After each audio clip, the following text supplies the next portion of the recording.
Alright, so let's proceed through the Temple of the Earth equivalent. Yeah, sure, you're the one who's gonna take my life. Then again, Oh, yes. Samuel described these particular demons as not very bright, since they tend to stay secluded and try to tame the worms for sport. It's a funny thing in video games, especially if the mooks are aware that you've beaten other bosses, that, oh yeah, sure, they're totally gonna be the guys who take down this big bad dude. It It's gets especially funny in the comically. Arkham series. Well, okay, to be fair, there's kind of a balance there where, you mostly deal with street level, thugs with some specific, basic weaponry, but their potential, mentality is that they're, gonna tire you out, potentially, which, if you mess up, that's precisely what's gonna happen. No, I argue it's more of a case when it comes to a more traditional fantasy, like, say, what Spoonie said back in the day about Ultima 9, because by that point the Avatar has become so cosmically imbued with different powers that it's comical, and yet some basic level thieves, in the port city, think they can actually get the upper end of you. Like, it's also kind of the same with Final Fantasy XIV to an extent. You arrive at a point where you've slain multiple deities, comically so, and yet, basic squirrels and rabbits still try to attack you in some specific places. Mind you, it's Okay, not a bit they're better. animals, so they don't quite know better. Yes and no. Works a bit different in how the system in Hydaelyn works, but it's worth noting, to be fair, that the game itself tries to circumvent that by having mobs that are like 10 level lower than you're currently not attack you on sight anymore. They're just gonna stand around unless you attack them first. But that doesn't change the fact that the ones in the same arena, where same expansion where you are, so they are more current on your level, no matter their appearance, they're gonna be instead, aggroed towards you. So I see. And you know what? Back to your point about Arkham, there's also a fair point that, ironically enough, while mythos-wise they're not the toughest, gameplay-wise, sometimes certain mooks are indeed tougher than the bosses, most notably those with the riot shields and electric stun batons, because you gotta know just the right button prompts, and sometimes if they do gang up on you, that can be a pain to deal with. and then Arkham Knight also introduces the medics. Lovely. Jesus. I guess they figured, hey, it's our last Batman game, so let's go all out with the enemies. Another better showcase is also, for example, the Middle-earth games that we recorded, the Shadow Duology, where Talion is empowered by the spirit of, the Ringmaker, elf, but at the same time, he's still just a one-man against the entire army, so there are moments where he can potentially sleep up, get tired, or especially if he finds a nemesis, quote-unquote, with the specific conditions. That's what made the nemesis system so appealing, because it was the perfect counter to what you could do. Speaking of which, stop me if you heard this, Boar. There's another rumor that the Nemesis system may be bound to return in a secret project that they're working on. That's the thing, Joe. Monolith, the studio was shut down, so yes, Warner Bros. Technically has patented it, so, it might happen, but that will have yet to be handled by a completely different team. We'll have to see if that works out, but I'm not holding my breath immediately. My best hope is they're going to revive the Wonder Woman game that was supposed to have the Nemesis system. Yeah, who knows? We'll have to see. Or maybe again it's a complete new game anyway, because the beautiful thing about an NC system is that it's so easy to adapt. Hell, people got a taste of something similar to it recently with the Tomodachi Life Switch 2 video game, because it really just fits the same kind of randomness that is partially controlled.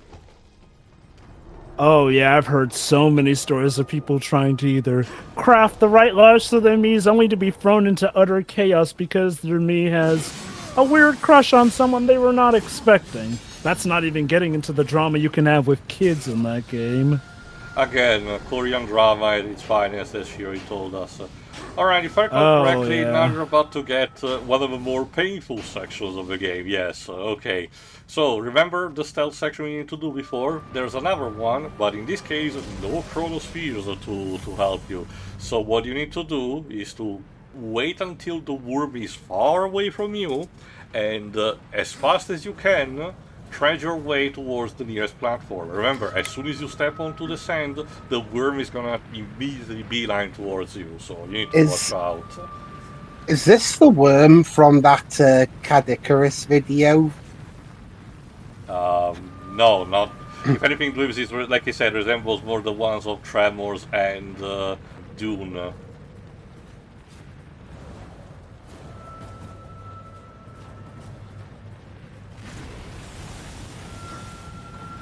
Legit curious, which came first, Dune's logic or the song that references that? What song? You know, I think it's called Lethal Weapon, has the music video of Christopher Walken. Oh, that one. No, Dune, because, you know, the books were written way before that. So that song was literally just referencing Dune, then, I guess. Most likely. What people don't understand is that Dune is a very influential sci-fi book, even, you know, despite the fact that only recently started getting new adaptations, and up until that point it mostly had the David Lynch movie and the made-for-TV one, you know. Don't you just love how this all-powerful worm apparently isn't strong enough to break wood? I'll take that over, you know, having to rush, because this is supposed to be the most delicate part, because right now you're in the middle of the arena, so you need to judge your distance very carefully. Again, it's also one of those things is when you get into the sand, you're committed to it. You either manage to arrive at the destination or you get killed. Ugh. And remember, it's an insta-kill. Never mind the fact that later on we will showcase, because spoiler alert, obviously you have to fight the worms at some point. At one point, the worm will actually deliberately get ingested by one of those to kill it from the inside. Why can't he do that now is the anyone's guess. Arbitrary. Well, I don't know. Well, you see, we wanted to make him getting swallowed but surviving a peak surprise moment. Which is why we make it that every time before that is in one-hit kill. Now, thankfully, this is the last section of the game where you do this, so thankfully the game is not gonna be tedious about it, but let's just say that it's gonna make it sure that you remember it. I do find it funny that it's almost like it was a contractual obligation. They had to make the dungeon that drags the most the desert level. Like you were playing to the stereotype. It's hilarious because, you know, they made so many things to make sure that the water temple equivalent was not going to be a pain in the ass, but and yet they fucked up this. Yeah.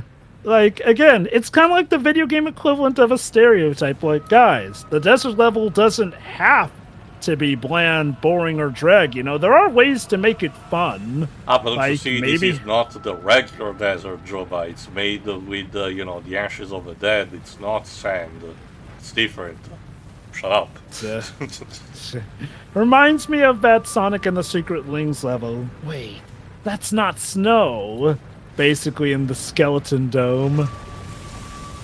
Bone dust. Again, it wouldn't even be too much of a problem if you moved at regular speed, because at that point it would be just, you know, completely control over me, you know, and it would be completely my fault for not having. But the ash deliberately slows you down, so the game deliberately makes sure that you'll have to. All right, here we go. That would be the long stretch. Stay on target. That would be a very go. Yes! That would be a very good... are you fucking kidding me? Wait, that didn't count as safe? No, apparently not.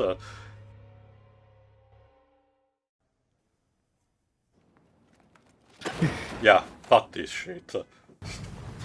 Alright, this is me cutting after I'm done, because I'm not gonna show you the entire process again. Yeah, I was gonna say that was actually like a pretty effective horror moment, you know, going from, you know, the characters find a bunch of what they think is snow on the ground, and decide, oh, let's have a little snowball fight. Yay, they do that. But then they find out later on that that's actually Salt. bits of human. Ash and all that. Yeah, it's like that. It's like that Doctor Who episode when they end up on the desert, when they think it's a desert planet, but they've actually been walking around in building and human and skin and everything. Ooh, gruesome. Now, after this, it's basically just a set of the traditional fights until you get to the Stygian worm. So, if I recall correctly, soon enough you're gonna see me speed up some more because, of course, again, the game is running out of tricks when it comes to, you know, showing too much demon variety. But, to be fair, this is where another new variety shows up, a demon with another gun. It's different from the angelic one, but it has a similar principle. It's, you know, a heavy weapon, but instead of actually shooting energy, you know, golden, light, it has instead volcanic demonic missiles. You'll be able to see after, you know, I kill this guy, because of course you can take control of his weapon too. That looked like it hurt. I mean, yeah. I like how he just I like how his bud just watched you do that. Alright, it's called the Fracture Cannon. Compared to the angelic weapon, this one is actually more simple. It fires the projectiles that sticks to the target, you detonate them with a secondary fire, but as a trade-off you cannot guns akimbo. You do have infinite ammo, but they regenerate fairly slowly, so you need to, you know, make sure every shot counts in proportion to where the enemy stands in front of you. Mm-hmm. Thankfully, I have again this dash maneuver in order to move a bit faster, but there's that. So now basically the game turns into, again, another third-person shooter section. Lovely. I guess I'll give the game credit. It certainly knows how to mix things up every now and then. 1 minute it's a third-person shooter. Next it's a hack and slash. I mean, now it's a point-blank shooter. If you don't know, if you show this to someone who doesn't know anything about the game itself, they might think it's actually part of a trailer from, you know, live service game that is about an extraction, you know, multiplayer shooter. Oh lord, it does kind of have that look, doesn't it? Here we have our proud, you know, Overwatch killer. You know, what is it about extraction shooters specifically that's just made them become the white noise of gaming to the point where... Because Escape from Tarkov is very popular and people have tried to chase that trend unsuccessfully. And like many things, trying to chase the popular trend has made a lot of consumers tired of it being run into the ground. Except the problem is that a lot of the copycats don't even attempt. Again, you think of the Souls-like genre, and while there are definitely some stinkers, at the very least for that, you manage to get, you know, good results or at least some variety. But when it comes instead, for example, to the extraction shooter or the team, you know, fight shooter, it really is more of a case of every single time one comes out, you know, stays alive for a few months, and then everyone goes back to playing Team Fortress 2 or CSGO. Okay, when it comes to like a Souls knockoff here, I think the biggest difference is when we're trying to do something like a shooter, usually they're trying to go high live service model here, whereas a Souls game is more or less a single player campaign. Don't get me wrong, there's a ton players have gotten to do out of Souls and whatnot, but from what I understand, Souls games have never gone for the live service models in the sense that, oh, we basically want to constantly add on new content that you'll pay for to increase the longevity of the game, essentially. Maybe one or two, but I don't remember them, to be honest. That's definitely not the more memorable ones. Yeah, like, maybe there are some examples of those, but even still, I feel like they lend themselves more to, like, a single-player feel, to the point where even if they're adding on new content, at most, maybe you'll have to pay for an expansion, as opposed to, well, ideally, as opposed to feeling like you have to pay for every little thing, like, oh, my customization, or, oh, for this weapon and whatnot, essentially. That's not to say all live service models work like that, but you know the song and dance. A live service starts off relatively fine, then starts to nickel and dime its player base, and what a shock, the player base eventually gets sick of it, player numbers go down, and the execs give the surprised Pikachu face wondering what went wrong. The chart said, you know, it should have worked, Jova. Yeah, let's move on. Speaking of TF2. Yeah. Good timing. I mean, again, it's basically, you know, heavy weapons guy moment. I see none of these guys are smart enough to outsmart a hellish bullet. Yeah, it cost 1,200 souls to... Sorry, it cost 100,000 souls to fire for 12 seconds. Why is it that I can totally see the TFT crew just somehow acing it through the apocalypse like this? I mean, some better than others, will say that, because, you know, depending on what kind of loadout that they have.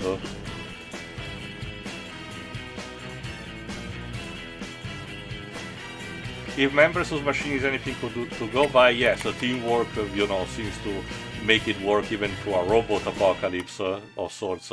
But, you know, for something more demonic, yes, there's the, you know, Halloween stuff with Marasmus, the Bombinomicon, and the Horseless Headless Horseman, but I don't know, like, not for the long run is what I'm saying. The TFT crew excel off of surviving situations that they, by all accounts, should die from. And so even I then, feel like the webcomic showcases that by the end of that storyline, they were all basically tired and almost at the end of their rope, and managed to survive basically through a miracle. And Australia, of course. Anyway. It was crazy that they actually got that comic series done, but I'm glad they did. Now you're basically in the arena for the sport of this particular demon clan. You're gonna need to stay here for a bit. What a warm welcome. See, they even give us a gong of honor. Hey, that's not fair. I'm supposed to be the horseman. I know, right? Can we take his horse? No, but to be fair, you might have, again, this might have taught you, you know, immediately something. This teaches you, the game immediately tells you something implicitly, that horseback combat is a thing. And, you know, isn't it weird that a horseman, you know, we've been playing a horseman without his horse through this whole time. So, I wonder... it's just planting the seeds, so to speak.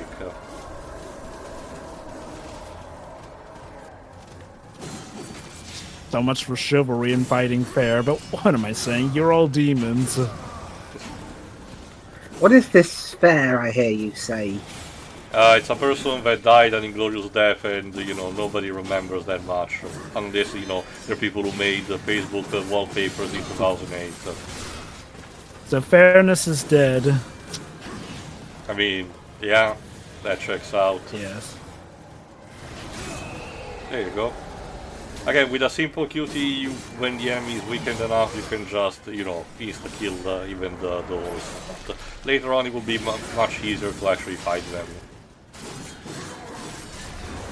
Yeah, I'm pretty sure you said that already.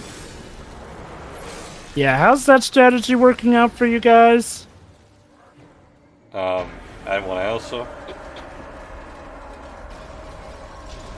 Oh, but now there's an increased, you know, obstacle by adding those magma vents. Huh.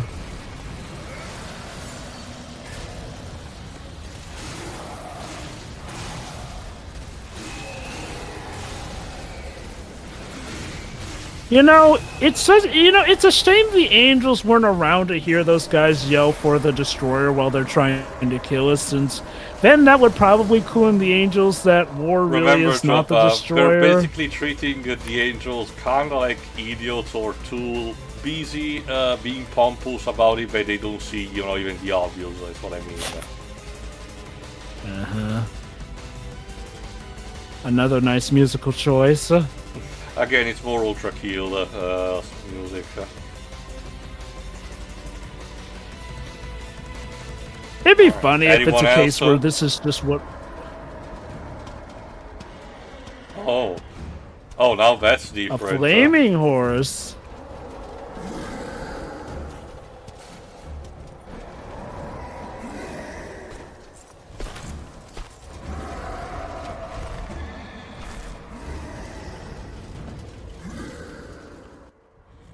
Disappoint me, horseman. You look quite small from up here. You can look me in the eye when I kill you. He means it, by the way. Ooh, we got a badass here. With only 2 legs to carry you. I mean, he'll probably fare as fine as he did against your other horsemen. You're not special, dude. Apparently he is. What are you talking about, Jova? He's special. He's got red flames on his horse's feet. That truly Well, means. red is an awesome. Well, no, Joe. Red is an awesome color. Remember, Joe, yes. what Mac told me that red's bad. But Tio, our protagonist is dressed in red, so are we? So wait, but Tio, our protagonist is dressed in red. Does that mean we're the bad guys? Are we the baddies? Alright, now on to a more traditional duel. You might have noticed... Yeah, pick it up. You might have noticed that War did not kill the horse. I wonder... Well, for now, let's just kill this guy.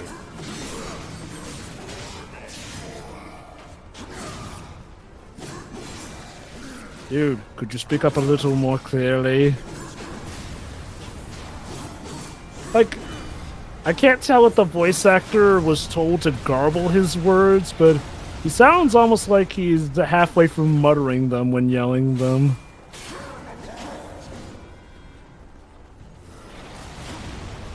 Thankfully we just left these convenient, hell chests all around the area.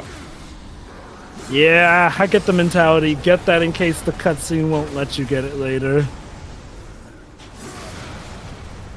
And I get the feeling backtracking here is not the most fun. Well, to be fair, no, the checkpoints are actually fairly, generous, and you can save at any moment, but we're done.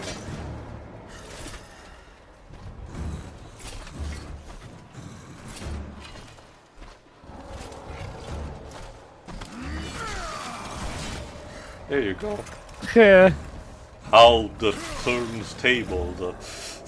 He literally... He Monty Python Black Knighted him. So, can I finally go? Oh, No, wait. you must fight. Oh, shit. Oh, yeah, there's still the horse. So. Oh, right. No, You're still here. You must fight literally everyone in the arena.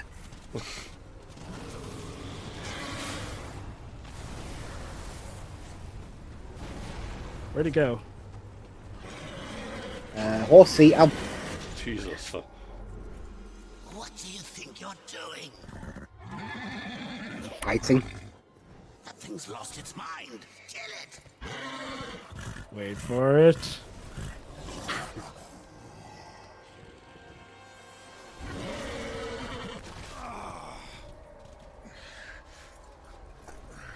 Enough, I said. Finish it! You're not the boss of me. There you go. That's actually War's stallion, if you could guess.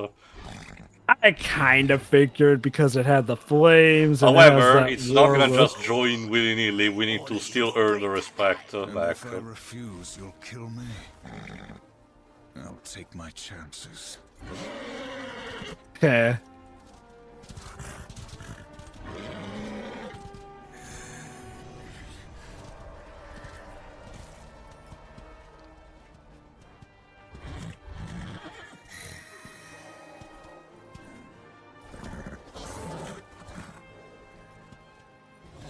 There you go. Finally, we have an horseman actually on horseback. All we need to do is a reference line. Oh yeah, I'm sure you guys will do Ha so ha ha ha! Very funny, Mark. beautiful. So yeah, horseback combat, it's fun. Again, we're taking inspiration from Ocarina of Time, so of course we needed also the horseback combat, complete with the taxal stamina system that allows you to go faster if you need to. And by default, your ranged weapon that you equip alternatively to your sword is the revolver, so you do need it for these sections if you want to, high range combat with flying enemies, for example, because Ruin cannot jump. Oh yeah, this is fantastic. Again, this is basically how you build a set piece. First, when you start the enemy on horseback, which teases you with that. Then there's the, more fighting, then the general guy, and you kill it, and then you get the, dopamine rush by having, the satisfaction of killing. Which also means you now have extra mobilities to go against the worms, so it's time for some payback. And you can summon Ruin at any point, provided you're in a compatible area. Unfortunately, you cannot summon your horse in every single place, but for most of the game you actually can. What does it consider incompatible? Like platforming sequences? And spaces that are too narrow, I'll admit, this seems so cool. I kind of wish they'd introduced Ruin a bit earlier, since we're kind of like... I think, are we past the halfway point of the game? Yeah. 2/3, basically. Yeah. It's kind of like how Red Dead Redemption 2 gives you... How do you hunt one of the worms? You basically, again, we're operating on Shadow of the Colossus logic instead. We need to first bait it into following you. Thankfully now you have the speed to go through. Again, it's literally the fight against Dirge in Shadow of the Colossus. It's about to say, Dirge, get your ass over here. And now what, Cerberus? And now it actually destroys the wooden platforms, sure. Okay, I guess it was just playing fair before. Also, we were sinking into the sand, but for some reason our horse, which is carrying us, doesn't. Fleetfoot, I don't know what to tell you. And when the worm does this, you need to make sure to keep the distance, or otherwise you'll get to do that, and use the revolver to shoot in its mouth. Continue up until it's dead. I definitely would not be surprised if some of the devs played Shadow of the Colossus, because this is more or less Dirge's fight to a T. Again, you have to remember, well, that Shadow of the Colossus in itself takes a lot of cues from the Zelda games, so, it's more of a case of, taking inspiration from the inspiration from the inspiration. That is a fair point, and if I recall correctly, Twilight Princess did revolutionize the idea of combat while on your horse too. Yes, because like Johnny said in his review, again, Nintendo really wanted to chase the trend of Lord of the Rings, so they wanted to, create a very set pieces that were epic in scope. Even part of the final boss against Ganondorf is on horseback with Zelda having to fire the light arrows. Glad that people seem to finally be coming around back to Twilight Princess, because that game got some needless overhate back in the day. Once the worm, is exhausted like that, you just need to go for the killing. By going into its mouth. Well, no, you'll see what, it literally jams Ruin in it to detonate and then does this. I'm sure Ruin will be just fine. Okay, now that's just show off.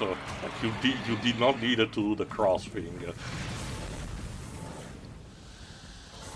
However, that was just a warm-up. The Stygian is gonna be bigger than this. So there's an even bigger worm. Mm-hmm.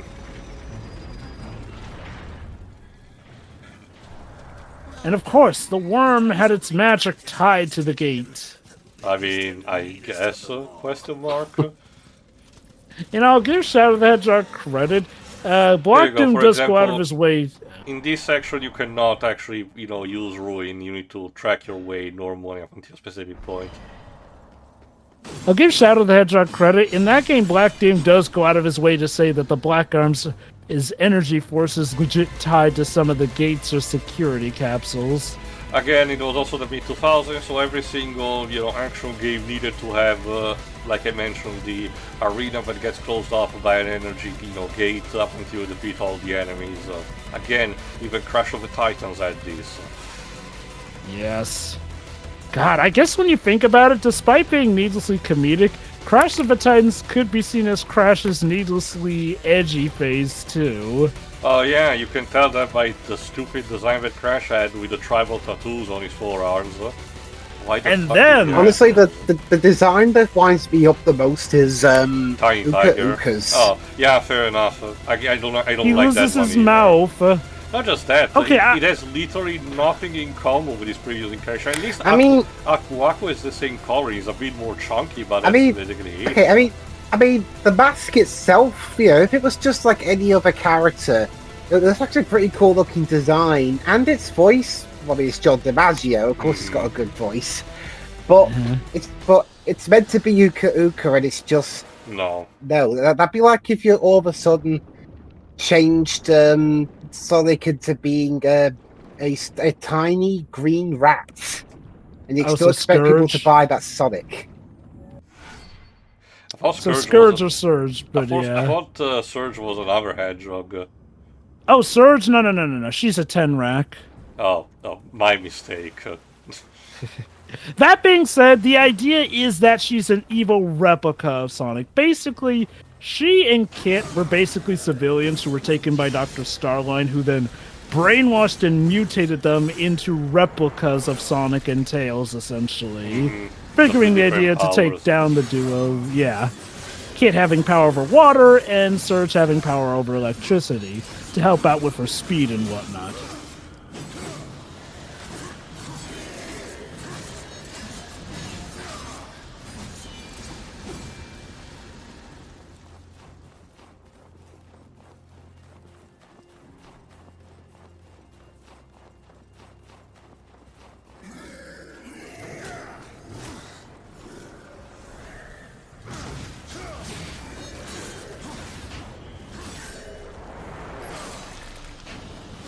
Alright, we're almost actually there. We just need one more enlarge the slightly hallway, and we're good to go against the Stygian. Again, this temple in comparison to this dungeon in comparison to the average is fairly shorter. Mostly because also it helps that you gain ruins, so you have more terrain to come across.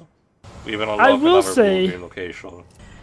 I will say, while I do wish we'd gotten Ruin earlier, in hindsight, I can kind of see why they may have held off on them, given how the first two dungeons are kind of more oriented towards platforming or swimming, which I presume... It's also worth noting, that the next two, after this one, will also, still prevent you from using Ruin. But it will be compensated by basically the rest of the game, including part of the final boss fight. So I'm guessing Ruin's, okay, not a one-scene wonder, but he's something that sadly gets limited. It helps you massively with the backtrack too, because there will be a lot of items for you to catch up if you haven't yet. Anyway, there's the Stygian. Chained up, no less. Almost seems too easy. Remember, the demons don't even suspect that it's one of the chosen ones. You even got a muzzle. Oh, the irony. Yo. And could you just, unchain him for me, please? Or, leave him chained. That'll make my job easier. Oops. That being said, I played Shantae in the Half Genie Hero, so I know how this is going to go. I love it. They're not even particularly, caring about me. Sure, fair enough. Maybe they really are just that stupid. If they inhale too much of the, ashes of the dead, then that's the result. Maybe they're... Okay, not quite free-run logic. Maybe they're running off of the idea that demons were more or less born yesterday. Oh. So yeah, now it's a good time for the Stygian to rebel.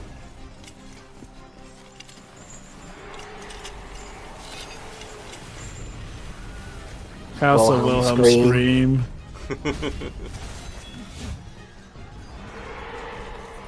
I've heard it too many times not to hear that.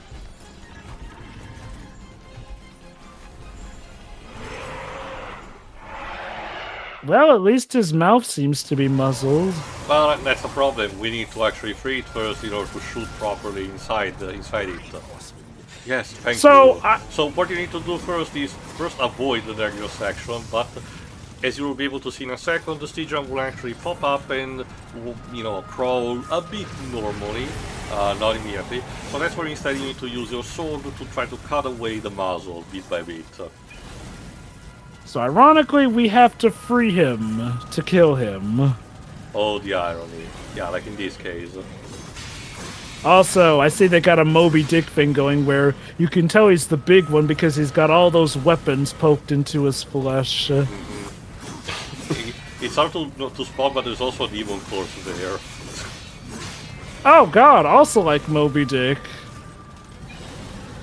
Till last I grapple with the and all. There you go, freeze. Ow. Now let me show you my gratitude by devouring you. No thank you. Oh, come on. It's comfortable in my stomach. You won't even feel the digestion. Yeah, just like this. Okay, will you? Just like this. Will you at least quickly bite my head off before you swallow? No, again, it's kind of like the Sarlacc Yes. in Star Wars. You know, it's slowly digest. It's supposed to slowly digest you for I forgot how many 1,000 years. 1,000 years. Well, it's handy if you're capable enough to escape it, I guess. Like Boba Fett. Both in Legends and in canon, he managed to escape just fine from it. Which really makes you wonder, you know, how Jabba thought he was a good method of execution. But it's interesting as well. He escaped and aged 30 years. Well, Okay. yeah, it's because, you know, he stayed undercover quite correctly for a bit before trying to get revenge on the Hutt cartel. One of the new comics made by under Marvel called War of the Bounty Hunters serves also to explain why he's kind of pissed off by the time of the Book of Boba Fett, because in between movie 5 and 6 he had to, let's just say, keep control over the Carbonite lab of Han Solo, and it was kind of sort of booked out by Jabba, but by the end it was a case of, oh, you know, friends like before, no harm, no foul, while Boba was particularly pissed off at that, which also explains why he was present at the beginning of episode 6, but at the same time was also, you know, not in tip-top shape. I guess that also explains why he insists on taking over Jabba's territory for Book of Boba Fett as well. It's about, yeah, it's basically sending a message. Heh.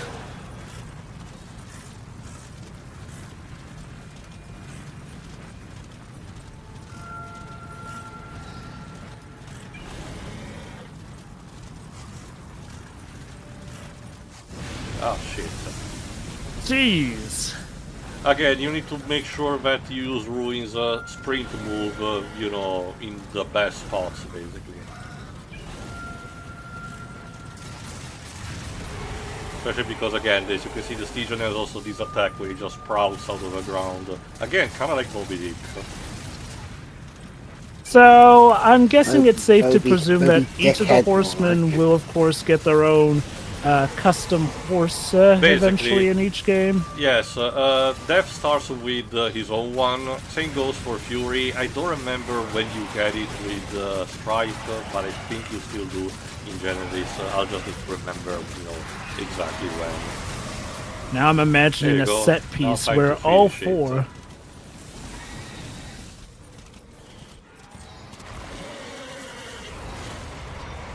Wait, so let me get this straight. With your kids, if they eat us, it's an OTK, but you, the big boss, we go inside, we're just fine. Especially if we can make it happen off screen. Jesus. I mean, to be fair, we did need the heart of the Chosen to extract, but it's still You think kind you of would have like... just performed heart surgery? For a second, I thought he was going to eat the heart. No, remember, someone has to do it. So. Eat it. Yes. I guess there's nothing left to Oh no, 1997. Samael. Still, all these hearts. The power he'll get from them. It's fine, Watcher. Don't worry about it. Look, like Samuel, the demon said, we can only trust the word of a demon. Wait a minute. I mean, I would rather trust him than the Watcher if you ask me, but, you know. Like, I guess at that point, it's kind of like choosing whether or not you want to trust a cobra or you want to trust a hippo. And ironically, the cobra might actually be the safer of the two. Or maybe it's, you know, a situation like with the Scorpion and the Frog. You're fucked up no matter what happens, but anyway, let's give the heart. One more. Just one more. And then more. Alright. Your tower. So what is it? Yes. Infested lair is Oh goody, Oh, a giant a spider. spider. I swear, what is it with game devs that just love giant spiders knowing how much people have arachnophobia? Facilita. Just get there, and she'll find you. The Personal Broodmother space, is dude. a collector of sorts. Most who enter her realm, she feeds to her young, the ones she takes an interest in. Those are the unlucky ones. Those she keeps alive, and they can live a long time. Long enough to tell her things. You could say Oh. she collects stories. Get it? Like a Nancy. What stories will she tell me about you, Summer? Careful, or your ending will be a tragic one. Sometimes the hero dies in the end. Well, despite that outburst, I'm sure we can still trust our good, loyal friend Samuel. Happy ending. Now bring me I mean, to be fair, as Eve so said, he likes stories with a happy ending, so let's try to get one, you know? So okay, what to expect? Shell-up knockoff, or a sexy half-woman, half-spider, or spider that turns into That's sexy what we shall woman? see in the next part, but before, closing off, we need to actually get to the realm of Slitra. And in order to do that, we need to get to that gate that we saw before. Now that we are ruined, it finally activates. This is the only one in the entire game that does that. I do wonder if they had planned more, but they just, resort to just one. I don't know. Possible. Maybe they were considering it. Again, my mentality with this game is like, I'm guessing they were treating it as like, maybe not a proof of concept further along than that, but sort of like, sort of a network of ideas, see what could work out. Since, hey, it's war, so it makes sense he has all these different styles. Although, ironically, from what you tell me, Def would have even more versatility. Mm-hmm. So maybe they were just trying to map things out. Until you start seeing the cobwebs. I see. Girl wants to really make her territory known. Yep. You see that? My ass produced all that. When are you gonna put in that kind of work? She's behind me, isn't she? Well, or above me, dangling. Especially because, well, we don't know how to come across this chasm. That's a bit of a bummer.